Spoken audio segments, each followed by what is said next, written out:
Hello, my name is Megan Berman, and this is my Week 3 overview video for Class ABA 636.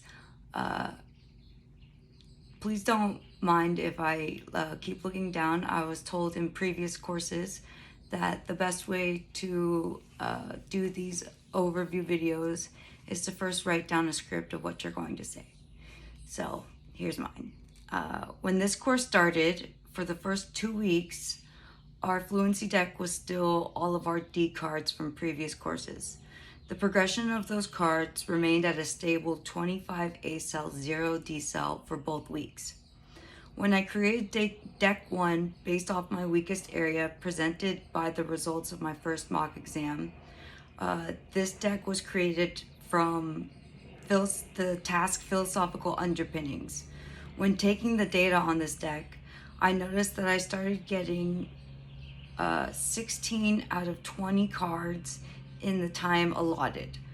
But as the week progressed, my data showed that the target deck had been met and stabilized with 20 cards out of 20 cards for the time allotted and for the rest of the week. The same type of progression was displayed in the data for the creation of Deck 2. Deck 2 was created for my second weakest area in the mock exam, experimental design. The data showed that I started again with an 18 out of 20 in the time allotted, then progressed and remained stabilized with getting 20 out of 20 in the time allotted. To prepare for the BCBA exam, I will continue to focus on my weakest areas, and depending on the results from the second mock exam taken in this course, if there has been progression in these weakest areas, I will shift some of my focus to other weaker areas that have been presented. Those areas are measurement, data display, and interpretations, selecting and implementing interventions, and behavior assessment. I plan on studying for the BCBA exam by utilizing the study procedures developed during this course, by continuing to take mock exams and taking data on my progression based on the study procedures I plan to implement, such as continuing to study my SAPMEDS decks. I also plan on continuing to create a summary on the chapters in the Cooper book that address my weakest areas. Those have been very helpful, I've found, while being in this class. Another study adjustment I've been using was actually developed by the regional director of the company I currently work for.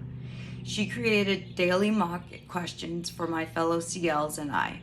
She has been using recognition points that we can earn and use to get gift cards, clothing, water flasks, etc. from the company.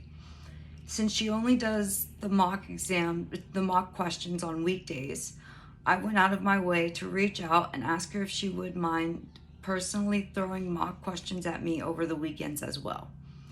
I did not ask for recognition points in return. I only asked as a way to continue preparing for the exam. The first personal mocks were given to me yesterday. When I would get the question wrong, she wouldn't just give me the answer, she would break down the question with me in a way where I felt I was answering the questions more accurately, and it changed my perspective of viewing each question as I go along. So I would readjust the ways I answer and view these questions. My company also provides BCBA exam prep tools, and plus I'm a part of the ABA study notes program developed by the creators of the podcast, Behavior Bitches. As for meeting my objectives, we will see my results in the upcoming week. Thank you so much.